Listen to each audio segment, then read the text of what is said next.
कहता हूं खुद को अपने लव अफेयर में झोंक दीजिए और इसमें मर मिटिए, कुछ ना कुछ तो होगा। अगर आप प्रक्रिया में मर मिटने को तैयार हैं तो कुछ अच्छा होगा। कोई एक चीज नहीं, चाहे आपका काम हो, आपका जीवन हो, प्रेम हो या कुछ भी हो। अगर आपको खुद को इसमें पूरा झोंकना नहीं आता तो आप कभी इनके स्वाद को नहीं जान पाएंगे। प्रेम करो पर जुड़ो मत। तब आप प्रेम करना ही क्यों चाहते हैं? सिर्फ इसलिए क्योंकि आप किसी को अपने जीवन के खुद के एक हिस्से के रूप में शामिल करना चाहते हैं, इसीलिए आप प्रेम करते हैं। नहीं, मैं प्रेम करता हूं पर मैं जुड़ा नहीं हूं। इसका मतलब है आपको मशवरे के लिए रोजाना आना पड़ेगा। यह एक मनोचिकित्सक के काम जैसा है। आपको जाकर हर रोज सोफे पर बैठना होता है। आपको इलाज चाहिए और उसकी एक फीस। मतलब ठीक है, आप प्रेम कर सकते हैं और अटैच भी हो सकते हैं। नहीं नहीं, मैंने ये नहीं कहा। ठीक है, मैं मशवरे के लिए वापस आ रही हूँ। तो आपने क्या कहा? देखिए, मैंने बस ये कहा, एक इंसान में प्रेम की ये जरूरत क्या है आपको समझना होगा। एक इंसान लगातार इंसान हमेशा उससे कुछ ज्यादा होने की चाहत रखता है जैसा कि वो अभी इस वक्त है।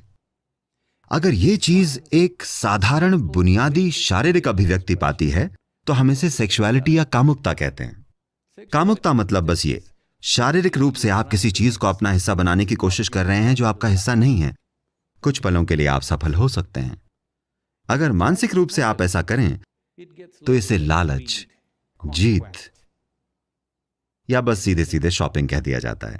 कुछ लोग जीतने के लिए तलवार और बंदूक लेकर जाते हैं, कुछ लोग चेकबुक और कैश और क्रेडिट कार्ड लेकर जाते हैं। बात यह है कि आप किसी चीज को अपना हिस्सा बनाना चाहते हैं, पूरा प्रयास इसी का है। चाहे आपको पैसा चाहिए या दौलत, या आप किसी देश पर कब्जा करना चाहते हैं, यह क्या है? कोई चीज जो आप नहीं हैं, आप इसे अपना बनाना चाहते हैं। आपका प्रयास इसे अपना एक हिस्सा बनाने का है। अगर यह भावनाओं के स्तर पर होता है, अगर आप ऐसा भावनाओं के स्तर पर करते हैं तो हम इसे लव अफेयर कहते हैं। आप किसी दूसरे को जो आपका एक हिस्सा नहीं है उसे अपना एक हिस्सा बनाने की कोशिश कर रहे हैं। यह एक लव अफेयर है। अगर आप इसे जागरूकता से करते हैं तो हम इसे योग कहते हैं। योग का मतलब है मिलन। तो ये सब प्रयास ठीक है, हर चीज की अपनी सुंदरता है, पर इनकी अपनी सीमाएं होती हैं। जब आप बाकी सभी तरीकों की हदों को समझ लेते हैं तो इसमें कुछ गलत या सही नहीं है। बस इतना है कि ये कुछ समय के लिए ही काम करेगा, हमेशा के लिए नहीं।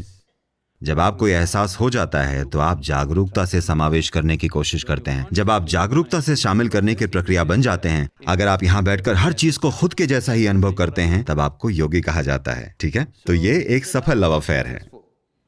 आपने कहा प्रेम और शामिल करना।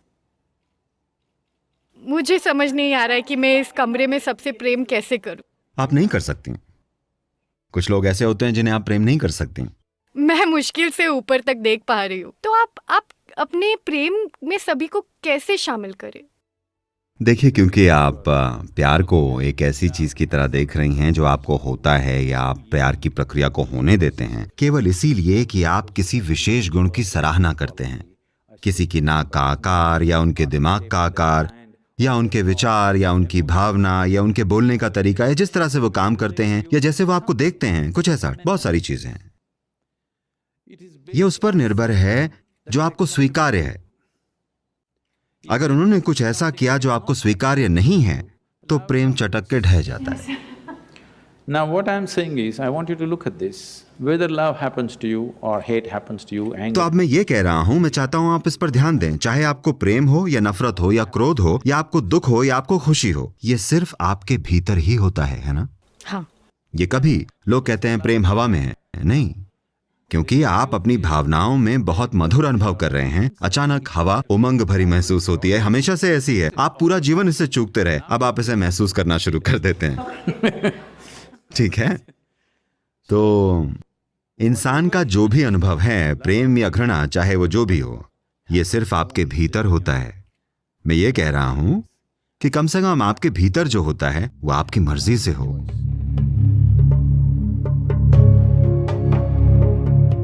आपको इसे जागरूकता से करना चाहिए। अगर आप अगर आपका अनुभव या आपके भीतर जो हो रहा है वो आपकी मर्जी से हो रहा है तो क्या समस्या है? ये सिर्फ आपके भीतर होता है। प्रेम कोई रिश्ता नहीं है, रिश्ता एक अलग चीज है। प्रेम आपकी भावनाओं की एक मिठास है। चाहे आप एक पेड़ को देखें या एक कुत्ते को, आदमी को, औरत को या बच्चे को या बस आसमान को देखें, आप इसे प्रेम पूर्वक क्यों नहीं देख सकती? क्योंकि यह आसमान से प्रेम करने की बात नहीं है, यह आपकी भावनाओं में मिठास होने की बात है। If your emotions are sweet, whatever you look at it in a certain way. अगर आपकी भावनाएं मधुर हैं तो आप जो भी देखेंगे एक खास तरीके से देखेंगे। इस तरह आप में बुरी भावनाएं हैं तो आप जो भी देखेंगे उसे एक अलग तरीके से देखते हैं। तो आपने प्रेम को हमेशा किसी से जोड़ा है। ना ना ना, ये किसी और के बारे में नहीं है। प्रेम कोई करने वाली चीज नहीं है, ये कुछ ऐसा है जो आप बन सकते हैं।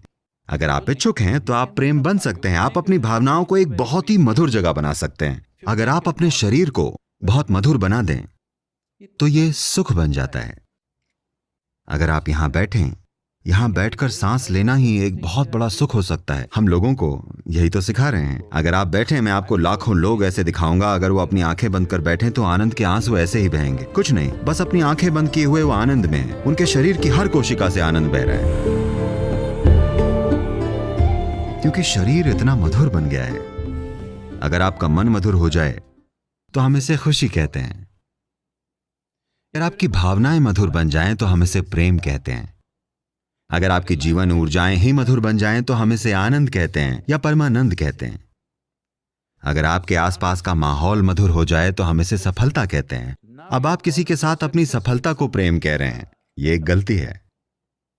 आपकी किसी के साथ सफलता की कहानी है, यानी आपने अपने और मान लीजिए आपके आसपास 5-10 लोगों के बीच आपने मधुरता बनाई है, आप इसे प्रेम कह रहे हैं।